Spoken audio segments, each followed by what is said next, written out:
Palonchi sizni qizingizga sovchilikka kelmoqchi ekan. Nima ishlayotgan taksistga qiz bermaymiz. O'qitib taksistga qiz beramiz ama. Biz qizimizni o'qiganga beramiz. Taksistga bermaymiz. Aytib qo'ying, kelmasin, ovora bo'lmasin. Bu ham manmanlikka kiradi. Tushunasizmi? Bilol roziyallohu anhu qul bo'lganlar, qul. Lekin jannatga kirish xabarini olgan qullardan bo'lganlar, ozod ham bo'lib ketganlar, chiroyli oila ham qurganlar. Birorta o'sha mana shundan ham ma'lum-da, mana bizga ibrat. Endi biz nima deyapmiz? Qul kelmayapti-yu yuzga sovchilikka. Taksist, u ham umrining oxirigacha taksist bo'lib qolmaydi. Временный, zato halol mehnat bilan oilasini boqayotgan erkak, uyda o'tirib olib, xotinini yoki onasini yoki otasini pulni yeyotgani yo'q. Naborot berish kerak shunaqalarga. Naborot shunaqalar halol boqadi. Naborot ko'chada yuradi, issig'i, sovug'i biladi. Lekin biz nima deymiz? Yuridiskida o'qiydigan palonchixonning o'g'li yoki palonchixonning qizini olaman yoki o'shanga beraman. Kechirib qo'yasiz-ku, bunaqa yengil hayotda yashaganlar hadeb ham juftini qadriga yeturmaydi, oilasini qadriga yeturmaydi. Ajrim asosan shunaqa joylarda ko'p bo'lyapti, to'g'rimi? Ishlarkan, qattiq ishlarkan, stroykada ishlarkan, men unaqalarga qizim bermayman.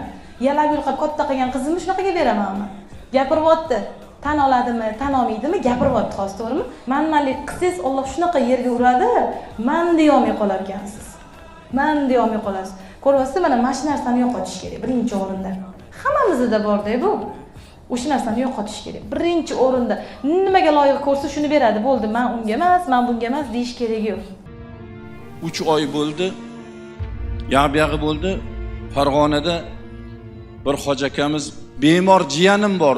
Ustoz bir borib ko'rsangiz, rosa sizni ko'rgisi keladi. Har doim sizni eshitadi, sizni boramiz. U bola bordik. 10 yoshida nogiron bo'lib qolgan ekan. 10 yoshigacha sog'lom bo'lgan. 10 yoshida bir kasallik kelib, tomir tortishish oqibatida ikkita tizza yig'ilib, mana ko'krakka kelib qolgan. 2 santimetr yozilmaydi. 24 yoshar bolani mana shu yotishi mana shuncha bir 70 yo 60 santimetrlarga joy bo'lgan. Vazni 20 kilocha. 24 yoshar yigitni vazni, og'irligi 20 kilocha. 20 kiloga ham yetmaydi, deyapti. Kirib ko'rdim, qo'lini o'pib, peshonamga so'rib yig'lab ko'rishdim. Qo'lini ko'rsangiz qo'rqasiz. Suyakka teri yopishib qolgan. Shunaqa qo'rqinchli. Lekin Xudo aqldan bergan ekan. Farosatdan bergan ekan. Do'stim, bu dardni sizga kim berdi desam, Alloh berdi, deyapti. Allohdan rozimisiz yo Allohga shikoyatingiz bormi desam, ustoz Allohdan roziman, deyapti. Qarang, kulib yetyapti-da, tabassum. Endi ichimdan o'tayotganini Xudo biladi, o'zim bilaman. Roziman Allohdan, deyapti. Namoz o'qiysizmi desam, 5 mahal namoz o'qiyman ustoz, deyapti. Qaynatalari kelinni ustiga ro'mol yopib, bu ostonaga olib keldi. Shu o'g'limni ayoli dedi, kelinim dedi. 4 yil oldin bular internetda tanishib qolishgan. O'g'limni shu xastaligini bilgan, shundoq nogironlikni bilgan, Andijonni Bog'i Shamol degan joydan qiz, men teksam faqat mana shu yigitga tegaman deb oyoq tirab turibman. Onalar, yaqinlar hammasi qarshi. Yo'q, bolam tegmaysan. Biz seni shu niyatda katta qilganmidik. Ertaga bir umr sen shu nogironni boqib o'tasanmi? deb qarshilik qilgan. Oxiri oyoq tirab turib olgan, yo'q, agar teksam tegaman, bo'lmasa ersiz o'taman. Oxiri otalari baraka topkur, men qizimning qarorini hurmat qilaman. Mayli shuni tanladimi, teksin deb to'yini qilib bergan. Bo'lmasa juda ham to'q oilani qizi bo'lgan. To'y bo'lgan. Hozir mana shu qizim deyapti, men uni kelinim demayman. Men buni ismini Jannatoy deb qo'yib olganman deyapti. Endi xizmatini eshiting. Har kuni erta bilan sahar turib, erini ko'tarib tahoratxonaga olib kirib tahorat qildirar ekan. Xotin erini ko'tarib, bolasini ko'targandek olib kirib tahorat qildirar ekan. Tahorat qildirib olib kelib joy namoz ustiga yotqizar ekan, birgalashib namoz o'qir ekan. Kelin baraka topkur oldida shayx hazratlarining kitoblarini o'qib berar ekan. Yana hovlini ham ishlari, ali oshxona ishlari hammasi joyida. Kuyovni tog'alar aytayaptiki, bir kun jiyanim kasal bo'lib qoldi.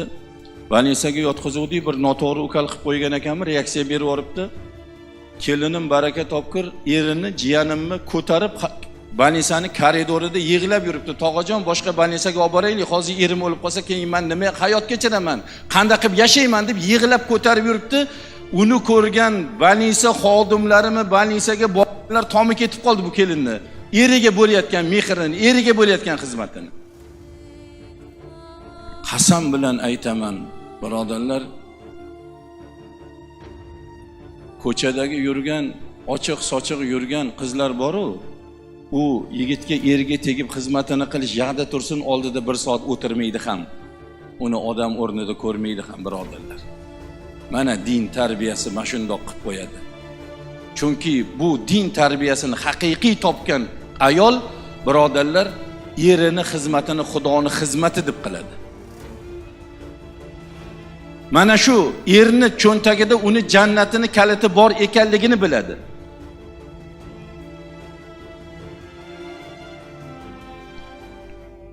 Qizlarimizga o'sha yoshligidan sahobiya onalarimizni, janob payg'ambarimiz sollallohu alayhi vasallamning xizmatlarini qilgan onalarimizni hayotlarini bog'chadan tanitish kerak. Maktabdan tanitish kerak. Oliygohdan tanitish kerak. Ularni nima qilsak qilaylik, tarbiya qilishlik kerak. Shariati islomiyada fatvolarda haligi hayvon shaklidagi o'yinchoqlar bor hozir, to'lib yotibdi. Do'konga kirsangiz, ayoq deysizmi, yo'lbaris deysizmi, boshqa deysizmi, balobatdan hammasi to'lib yotibdi. Bularni yasash, bularni ishlab chiqarish, bularni sotish, bularni sotib olish hammasi harom shariatda. Lekin bitta narsaga ruxsat qilgan, odam shaklidagi qo'g'irchoqlar bo'lardi. O kichkinaligimizda qizlar o'ynashardi. Bir kichkinagina 25-30 santimetrli odam shaklidagi qo'g'irchoqlar bo'lardi. Hozir ham bordir. Shariat faqat mana shuni olishga ham, buni ishlab chiqarishga ham, buni sotib olishga ham, buni foydalanishga ham ruxsat qilgan. Nima uchun? Bu qo'g'irchoqlarni asosan kim o'ynaydi? 4, 5, 6, 7 yoshdagi qizchalar o'ynaydi.